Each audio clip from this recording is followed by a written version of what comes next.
আল্লাহ, আমি এক পাপিষ্ঠ বান্দা।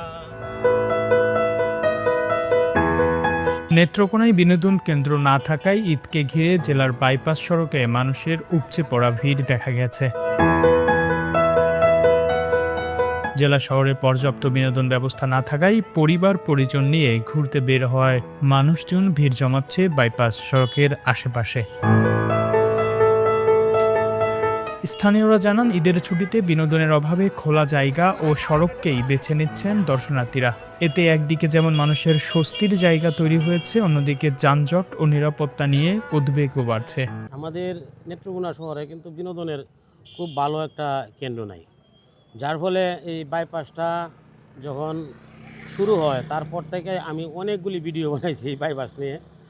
আর মানুষজন অনেক দূর দূরান্তে আসে, এখানে মোটামুটি একটা ভালো বিনোদন পায়। আমাদের আসলে ঘোরার কোনো জায়গা নাই নেত্রকোনা, যেহেতু আমাদের এই বাইপাসটা হওয়ার পরে কিন্তু মানে ফ্যামিলি নিয়ে কিংবা আত্মীয় স্বজন নিয়ে সবাই কিন্তু এই জায়গায় বিকাল টাইম হইলেই কিন্তু এই জায়গায় মানে ঘুরতে আসা হয়। আর এখানকার যে নিরাপত্তা বিষয়টা আমি মনে করি যে বেপরোয়াভাবে গাড়ি ঘোড়া চালায়, এইগুলো যাতে সরকারের একটু হস্তক্ষেপ করে, এতে গাড়িগুলা খুব স্লোলি যায়।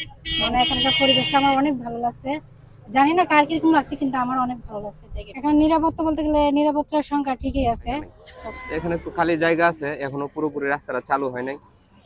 এই খালি জায়গাতে ঈদের মধ্যে সবাই একটু ঘুরতে আসে, আমরাও ঘুরতে আসছি, পরিবার পরিজন নিয়ে সবাই আসতেছে।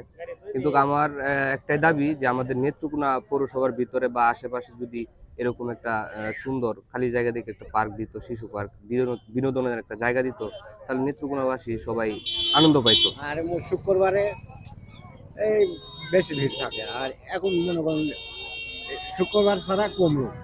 দর্শনার্থীদের দাবি, জেলায় আধুনিক বিনোদন কেন্দ্র গড়ে তোলা হলে এই ধরনের পরিস্থিতি অনেকটাই কমে আসবে। বিনোদন কেন্দ্রের অভাবে সড়কই এখন মানুষের একমাত্র ভরসা। তবে দ্রুত পরিকল্পিত বিনোদন ব্যবস্থা গড়ে তোলার দাবি স্থানীয় ও ঘুরতে আসা দর্শনার্থীদের।